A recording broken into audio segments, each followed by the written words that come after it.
Днес е ден 13 от моето 30-дневно предизвикателство за говорене пред камера. Целта на това предизвикателство е да говоря всеки ден между 5 и 10 минути на различни теми и да качвам видеята в YouTube без никаква обработка, за да видя своя реален прогрес на края на това предизвикателство. Днешната тема е природа и кое е любимото ми място сред природата, на което обичам да ходя. Обичам да ходя във всякакви гори, по всякакви пътеки, да се разхождам, просто ми доставя изключително голямо удоволствие. Но това в момента не може да се случи, защото съм в Германия и като цяло всичко е на повече от час и половина-два в посока, а и с проблемите с влаковете отива цял ден и нямам желание да ходя и сам. В момента няма с кого да отида и затова и не го правя. Но като съм в България, обичам да ходя навсякъде, когато имам възможност по всяко едно време.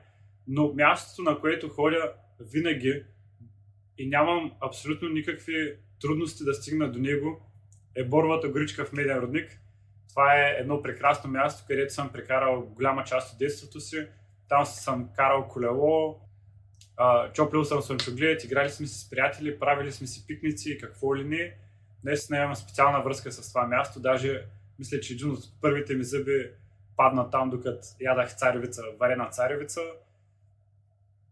Много приятно място за разходка, особено като си извън Бургас. Също и във Ветрен парка е много приятен, но Боровата горичка е просто по-близо до мене и затова за мен е място номер едно. Като цяло, като съм в Бургас, като нямам какво да правя, обичам да отида там и да се разходя. Само има един проблем, че тя започна да се застроява все повече и сградите достигат вече близо до гората, което на мен изобщо не ми харесва. Защото изобщо не беше така, като бях малък. Искам да си има стария вид, но няма какво да направя по този въпрос. И просто се надявам горичката да остане денея и сикът и да продължи Меден Рудник в тая посока. Това е като цяло май един от най-големите символи на квартала и с радост много желая това нещо да бъде запазено. Като всеки бургазлия също ще кажа, че любимото ми място за разходка е Морската градина. То просто няма по-хубаво място от Морската градина и в момента всеки ден, като съм в Германия, наистина се надявам да се прибера по-скоро. Вече започнах да броя дните. Днес видях, че имам още 32 дни в Германия и се прибирам в Бургас за лятото. Малко късно, но така изпитите ни са до август месец. И просто нямам търпение да отида в Морската градина, да седна на някоя пейка и да си извадя книжката на Марк Аврелий към себе си или някоя друга книга, просто е така да седна на някоя пейка и да си постоя спокойно, да си почита, да си гледам хората, да гледам дърветата, просто нямам търпение за всичко това.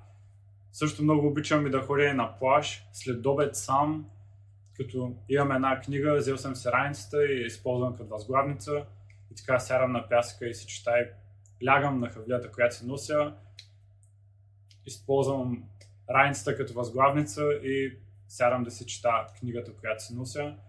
Просто нямам търпение за това нещо и това са ми любимите места, които посещавам винаги с най-голямо желание.